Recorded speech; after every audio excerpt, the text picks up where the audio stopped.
नमस्कार दोस्तों, study time में आपका फिर से मैं बहुत बहुत स्वागत करता हूं। तो ट्राइबल डिपार्टमेंट संबंधित एक मैं आपको अपडेट देना चाहता हूं। अगर आप पोर्टल पर चेक करोगे तो आपको कुछ चीज़ें यहाँ पर इन्फॉर्मेशन देखने को मिलेगी।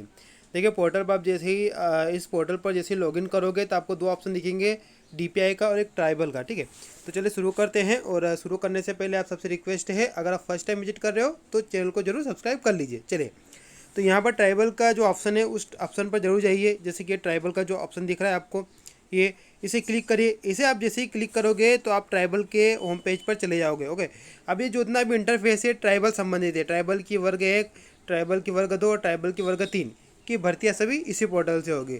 क्योंकि वर्ग 3 की तो परीक्षा भी हुई नहीं है तो उसको हटा दो। अब यहाँ पर मत जाइए, अंदर मत जाइएगा, थोड़ा नीचा करेगा तो यहाँ पर आपको कुछ दिखेगा, नियोजन की प्रक्रिया। इसमें क्या क्या बातें कही गई है ये भी आप थोड़ा चेक कर लीजिए। देखिए, इन्फॉर्मेशन आपको पता हो नहीं हो ये बात अलग है। ये अगर आपके पोर्टल पर आती है तो हमें एक बार इसको चेक जरूर करना चाहिए। ऐसा ना हो कि हम लापरवाही से कुछ चीज़ें हमसे छूट जाए, है ना। तो ऐसी गलती कभी मत करना। यहाँ पे नियोजन की प्रक्रिया में क्या लिखा है आप वो देख लीजिए कि चयनित उम्मीदवार को अपना प्रोफाइल पंजीयन करना होगा। काउंसलिंग प्रक्रिया निम्नानुसार है। पहले क्या होगा, पंजीयन होगा। आवेदक को रोल नंबर, जन्मतिथि एवं पंजीकृत मोबाइल पर नंबर प्राप्त ओटीपी के माध्यम से अपना पंजीयन करना होगा। आपको अब अपनी प्रोफाइल आईडी बनाना पड़ेगी, सिंपल सी बात है। ओके, यहाँ से आईडी बन जाएगी। पता है, जिनको नहीं पता है वो देख लेना, यहाँ से आईडी आपकी बन जाएगी। ये ठीक है, मैं आपको दिखा देता हूँ।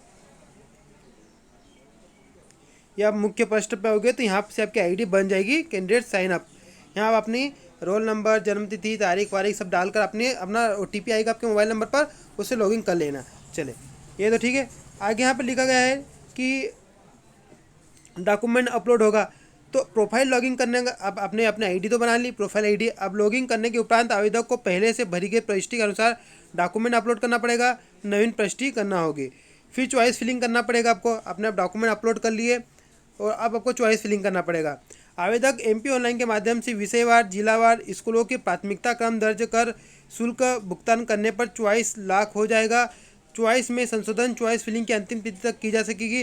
अब आपको अपने जिला चूज़ करना पड़ेगा, ठीक है। और स्कूलों की प्राथमिकता भी वहाँ पर दर्ज करनी पड़ेगी। उसके बाद आप संशोधन भी कर सकते हो अंतिम तारीख के पहले। उसके बाद अभिलेख सत्यापन एवं रिपोर्ट।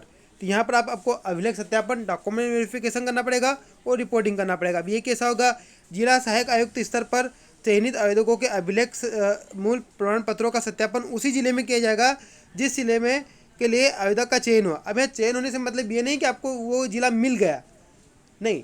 यहाँ पर चयन मतलब कि आपको वेरिफिकेशन के लिए आपको कौन सा जिला दिया गया है पोर्टल की तरफ से।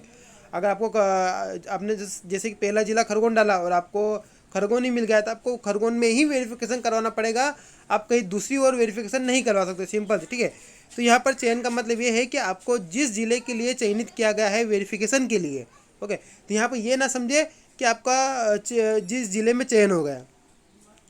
आवेदकों के सत्यापन उपरांत ही चयनित आवेदकों द्वारा रिपोर्टिंग की जा सकेगी। प्रथम चरण के उपरांत रिक्तियाँ उपलब्ध शेष रहने पर अगले चरण की काउंसलिंग की जाएगी। एक पॉइंट यहाँ पर बिल्कुल ही दोस्तों, अगर पद खाली रहते हैं तो क्लियर है आपका नेक्स्ट चरण भी होगा। बहुत सारे कैंडिडेट पूछते हैं तो बिल्कुल होगा दोस्तों। थोड़ा वेट कीजिए, इस राउंड को हो जाने दीजिए, इस चरण को थोड़ा हो जाने दीजिए, फिर आपका होगा।